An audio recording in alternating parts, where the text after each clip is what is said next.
Aktar milli niftħu l-bibien tal-pajjiż għal barranin, il-gvern għandu jaġġorna l-politika tiegħu tax-xogħol.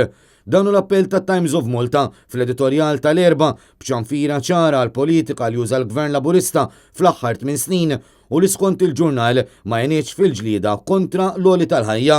Il-Times qal li l-gvern għandu fost l-oħrajn inaqqas it-taxxi għas-settur tax-xogħol, jinċentiva lil dawk li qed jaħdmu irregolarment biex jidħlu fl-ekonomija regolari, iżid gradwalment il-paga minima u jinvesti f'taħriġ għal ħaddiema bla sena. Il-ġurnal qal li dan kollu u aktar għandu jsir biex tkun miġġielda l-pjaga tal-għoli tal-ħajja li konfermaw ukoll l-Uffiċċju Nazzjonali tal-Istatistika. Dan meta l-akbar impatt qed jinħass fuq l-ikel li hu essenzjali biex il-bniedem jgħix ħajja ħjar. Fil-fatt fl-aħħar ġimgħat żdiedu l-prezzijiet ta' prodotti bażiċi bħal ħobs, it-tqiq u l-butir.